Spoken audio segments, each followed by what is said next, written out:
पिछली क्लास में हमने लाइसोसोम के स्ट्रक्चर के बारे में डिस्कस किया था, लाइसोसोम के डिफरेंट पॉलीमॉर्फिज्म फॉर्म के बारे में डिस्कस किया था। आज हम लोग लाइसोसोम के जो मेन फंक्शंस है उसके बारे में हम लोग डिस्कस करेंगे कि कौन कौन से लाइसोसोम के कार्य होते हैं।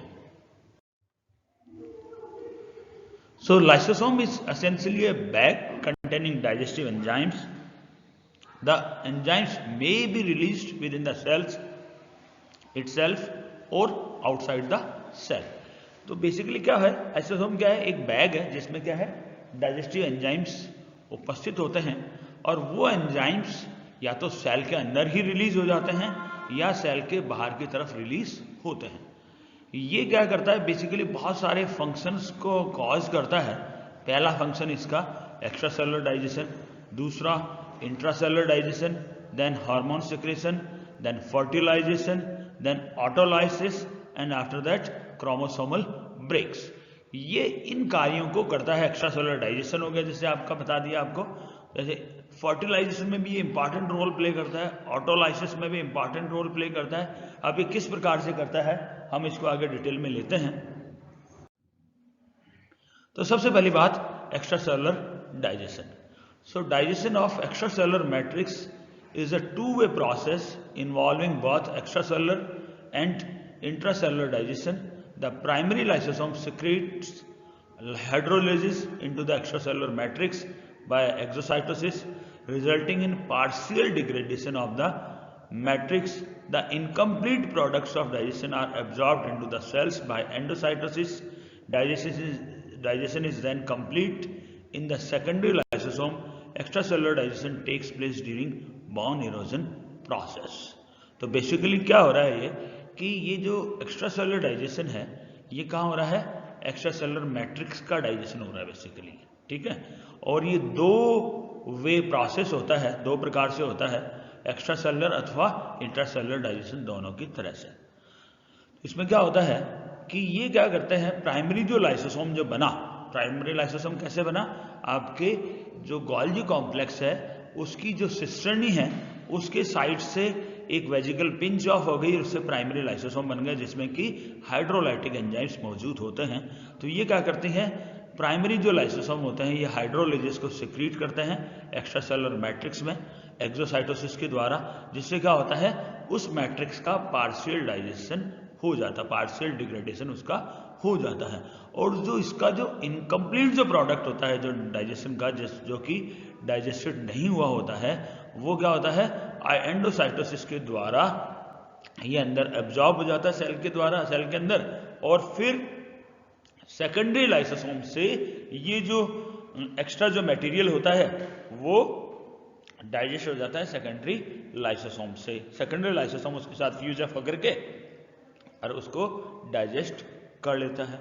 और ये एक्स्ट्रा सेलुलर जो डाइजेशन होता है ये कहाँ पाया जाता है, बोन इरोजन प्रोसेस के अंदर ये पाया जाता है। यानी बोन जो धीरे धीरे इरोज आउट होती रहती है, यानी धीरे धीरे जो टूटती रहती है उसके अंदर एक्स्ट्रा सेलुलर डाइजेशन पाया जाता है। ये देखिए आप, ये एक सेल है, इसमें लाइसोसोम हुआ, लाइसोसोम ने क्या किया, अपना जो हाइड्रोलाइटिक एंजाइम है इस सेल के बाहर इसने रिलीज कर दिया। यहाँ पे बोन है, बोन क्या हुआ, धीरे धीरे इरोड आउट हो गई यहाँ पे, ठीक है। और जो बचा हुआ जो हिस्सा है वो आपकी दूसरी जो सेल्स होती है उसके द्वारा इंजेस्टेड कर लिया जाता है एंडोसाइटोसिस के द्वारा, और फिर क्या होता है वो जो एंडोसाइटोसिस है वो प्राइमरी लाइसोसोम के साथ फ्यूज अप होकर के और सेकेंडरी लाइसोसोम का निर्माण करती है और इस प्रकार से डाइजेशन पूरा हो जाता है। अब अगला इसमें इंट्रासेलुलर डाइजेशन, जो हमने एक्स्ट्रा सेलुलर डाइजेशन देख लिया, अब इंट्रासेलुलर डाइजेशन में क्या है, इंट्रासेलुलर डाइजेशन में इन्वॉल्व्स ऑटोफेगी एंड हेट्रोफेगी। ये दो प्रकार की होती है, ऑटोफेगी होती है अथवा हेट्रोफेगी होती है। Autophagy it is intracellular digestion in which enzymes produced by the cell break down molecules and pieces of cytoplasmic material from the cell itself. इसमें क्या हो रहा है कि इंट्रासेलुलर डाइजेशन हो रहा है जिसमें क्या हो रहा है, एंजाइम जो कि बन रहे हैं वो क्या हो रहे हैं, जो खुद सेल के ही है ना, जो साइटोप्लाज्मिक मटेरियल को अथवा उनके मॉलिक्यूल्स को ब्रेक डाउन कर देते हैं। इस वजह से क्या हो रहा है, स्वयं सेल्स को ही है ना जो ये डाइजेस्ट कर रहे हैं, इस वजह से हमने कहा इसको autophagy. Heterophagy it is the intake of exogenous material into the cell and the subsequent material breakdown of the material by enzymes by the process of endocytosis. Heterophagy are of two types mainly, namely phagocytosis and pinocytosis. अभी क्या हो रहा है इसमें कि exogenous materials को क्या हो रहा है, सेल क्या कर रही है, एंडोसाइटोसिस के प्रोसेस के द्वारा अंदर एनगल्फ कर रही है, और उसके बाद में इससे आपका लाइसोसोम फ्यूज होकर के सेकेंडरी लाइसोसोम का निर्माण कर रहा है और वो ब्रेकडाउन हो रही है। ये दो प्रकार का हो रहा है, एक फैगोसाइटोसिस है जिसमें क्या हो रहा है, सॉलिड जो मटेरियल है वो अंदर की तरफ लिया जाता है, और एक पिनोसाइटोसिस है जिसमें क्या होता है, लिक्विड जो मटेरियल होता है वो सेल के अंदर लिया जाता है। अब तीसरा इंपॉर्टेंट काम है इसमें हार्मोन सिक्रेशन।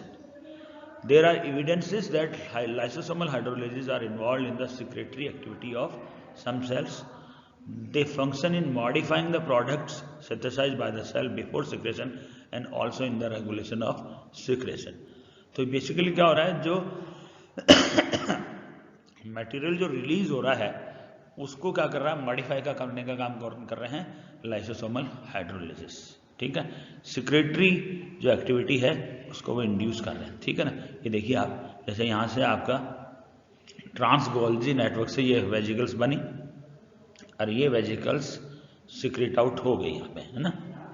इसमें काम कौन कर रहा है, आपका लाइसोसोम्स। ये लाइसोसोम हो गया, और लाइसोसोम क्या कर रहा है, आपका जो हार्मोन जो सिक्रेशन है उसके अंदर इंपॉर्टेंट रोल प्ले कर रहा है। ठीक है, ये सिक्रेट आउट हो गए, COD दो प्रकार के सब्सटेंसेज है, ये सेल से सिक्रेट आउट हो गए, और इसमें है ना जो लाइसोसोमल हाइड्रोलिसिस जो होते हैं वो इंपॉर्टेंट रोल प्ले करते हैं।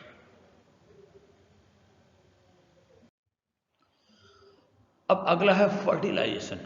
फर्टिलाइजेशन बहुत इंपॉर्टेंट है। ड्यूरिंग फर्टिलाइजेशन प्रोसेस एक्रोसोम क्या होता है, basically it's a giant lysosome of sperm head ruptures and release enzymes on the surface of the egg. देखिए आप, ये आपका स्पर्म आकर के यहाँ लगा है, यहाँ पे क्या आपका एक्रोसोम है। ठीक है, जियांट लाइसोसोम है, ये क्या कर, देखो आगे बढ़ता गया, यहाँ आ गया आपका ना, किसके, आपके है ना जो ओवम है उसकी है ना जो जोना जो पेलुसिडा है, पहले जो कोरोना रेडिएटा पे संपर्क हुआ, फिर जोना पेलुसिडा पे आ गया।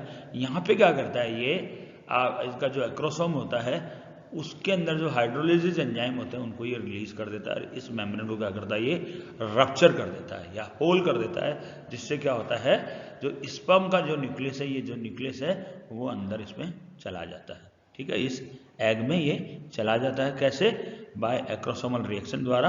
और एक्रोसोमल रिएक्शन में क्या है, बेसिकली इसमें जो जियांट लाइसोसोम है जो क्या करते हैं, आपने जो हाइड्रोलाइटिक एंजाइम्स है वो इसमें की सरफेस पे रिलीज कर देते हैं, और रिलीज करने के बाद में ये क्या करते हैं, इसकी जो मेम्ब्रेन है, जो आपकी प्लाज्मा मेम्ब्रेन है, ठीक है, उसको ये रप्चर कर देता है, अंदर वाले जो मेम्ब्रेन उसको रप्चर कर दिया इसने, और रप्चर करने से इसका न्यूक्लियस जाकर के इस ओवम के न्यूक्लियस से जाकर के बाद में फ्यूज अप हो जाता है। यहाँ पे भी देखिए दूसरा डायग्राम देखिए आप, ये आपका एक्रोसोम हुआ, एक्रोसोम से रिलीज हुए, और ये क्या कर रहे हैं, इस जो इसका जो ओवम है उसकी जो मेम्ब्रेन है उसको ये रप्चर कर देता है। रप्चर करने के बाद में क्या होता है, ये आपका जो न्यूक्लियस है ये इसके अंदर एंटर कर जाता है। अब इससे अगला फंक्शन है ऑटोलाइसिस। ऑटोलाइसिस में क्या है, बेसिकली खुद की ही सेल्स को लाइसोसोम के द्वारा डैमेज किया जाता है। ये बेसिकली अपोप्टोसिस भी इसको कहते हैं। उसमें क्या हो रहा है, ये देखिए आप, आपका एम्फीबियन टेडपोल लार्वा है ये, ठीक है, इसमें देखो ये बड़ी सारी ये टेल है, ठीक है। अब इसमें क्या हो रहा है, ये टेल रीजनरेट होकर के ये इस तरह का ये बन जाता है, ठीक है।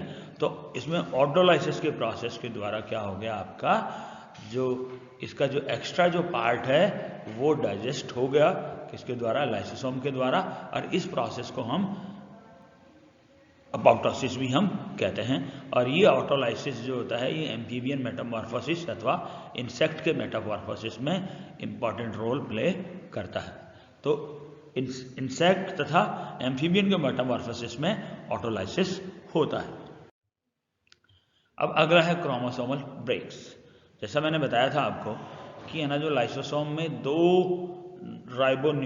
न्यूक्लियस एंजाइम होते हैं, एक आपका राइबोन्यूक्लियेजेस, दूसरा आपका डीऑक्सी राइबोन्यूक्लियेजेस। तो आरएनएजेस और डीएनएजेस, these DNAs which attack DNA and cause chromosomal breaks and rearrangement, thus release of hydrolysis from lysosome can result in structural abnormalities in chromosome that can lead to cause disease like cancer।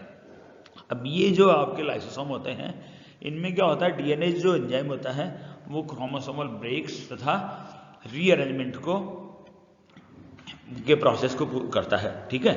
और जब हाइड्रोलाइजेज lysosome से release हो जाते हैं तो क्या होता है, उससे क्रोमोसोम में स्ट्रक्चरल एबनॉर्मलिटी इंड्यूस होती है, और ये स्ट्रक्चरल एबनॉर्मलिटी इंड्यूस होकर के क्या करती है, कैंसर के जैसे बीमारियों को ये पैदा करती है। तो आज हमने लाइसोसोम के जो इंपॉर्टेंट जो फंक्शंस है वो भी देख लिए। पिछली क्लास में हमने लाइसोसोम के स्ट्रक्चर के बारे में डिस्कस कर लिया था, तो आज हमने लाइसोसोम खत्म कर लिया है। धन्यवाद। आगे की क्लास में हम लोग राइबोसोम के बारे में पढ़ेंगे। धन्यवाद।